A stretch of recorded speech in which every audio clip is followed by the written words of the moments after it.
No, señores, dejen que el océano ruja, dejen que el océano levante mareas, que haga espuma, que genere corrientes. Dejen que el océano de vida, si no es como, no sé, tratar de atrapar el viento con la mano. No, eso es imposible. Los guiones están para las cosas que son totalmente consolidadas, esas cosas que se quieran repetir ad infinitum, ¿no? Pero el ser humano no es una cuestión ad infinitum. El ser humano está continuamente en contacto con su propio cambio, con su propio temor, con su propia alegría, con su propia necesidad, con su propio deseo.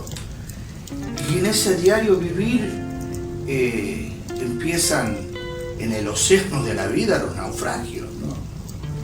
O el sentido de lo oportuno, de esa capacidad de ir hacia un buen puerto. Y no hay navegante que no tenga esperanza.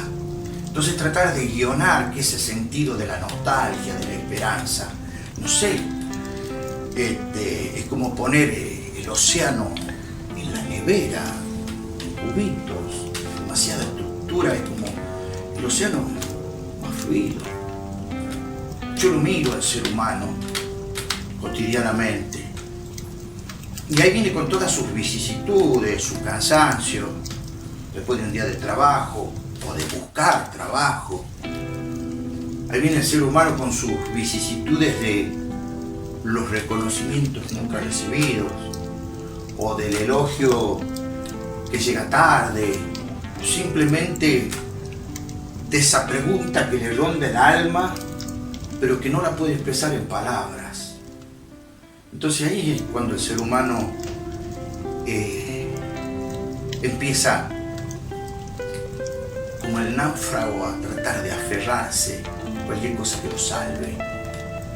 Porque es inherente que el ser humano tenga una esperanza.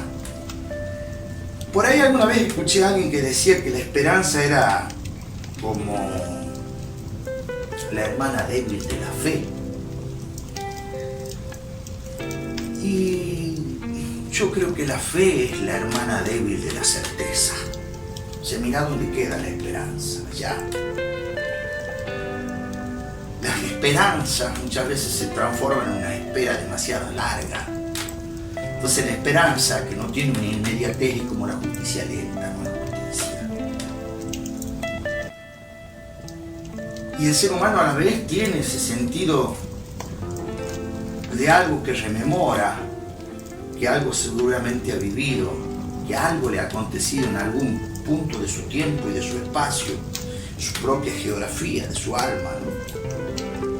Y el ser humano muchas veces se extraña, se pone nostalgioso de esas cosas, porque hay espacios que nunca más se van a volver a repetir, hay lugares de nuestro propio ser, de nuestro propio sentimiento, que jamás van a volver a repetirse. Algo habrá que hemos abandonado por última vez, no lo sabemos, ya sea una canción, ya sea un sentimiento, un recuerdo. Entonces, el ser humano vive dentro de un océano externo que está hecho de la miríada de cosas y de seres que nos rodean y de un universo interno. Esa es la pregunta que el ser humano se hace, ser o no ser. Y ser empieza con hacer, donde está continuamente esa dicotomía, que muchas veces se tratan de llenar esos huecos, esos vacíos que nos quedan, con esperanzas, muchas veces son vanas, o a veces aferrándonos como náufragos a cualquier cosa que nos entretenga o que nos salve de momento. Pero la vida también me ha ido mostrando algo, ¿no? Que el ser humano vive permanentemente en una crisis, no porque sea necesariamente una cuestión problemática, sino porque está en un permanente cambio. Y esa necesidad de cambiar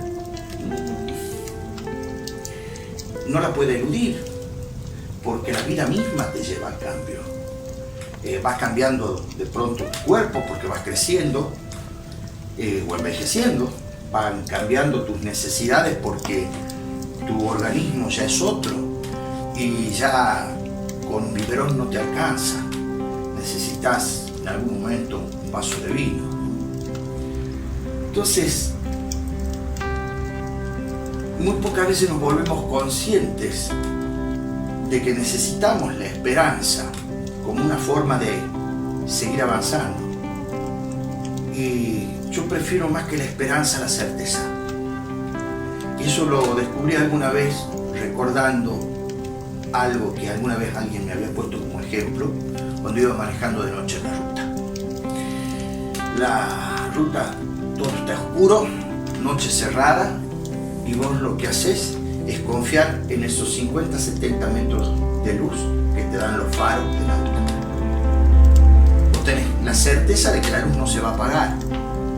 También sabés que vas andando y no necesitas ver hasta el final del camino para avanzar. A veces te basta para avanzar con que tengas 50-70 metros de visión adelante. Entonces muchas veces la gente quiere irse muchísimo más allá.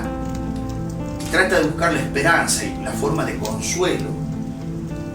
Es como una forma también de autocompasión que el ser humano tiene consigo mismo.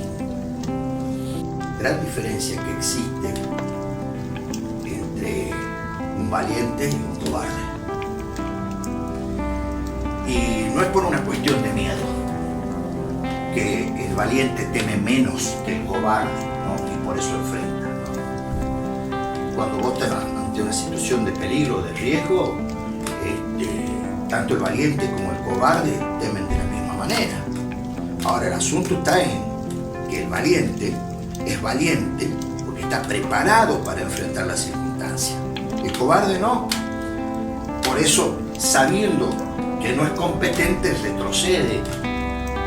En cambio, el valiente, a pesar de que tiene miedo, enfrenta, porque ha desarrollado la capacidad para vérsela con el desafío que tiene delante.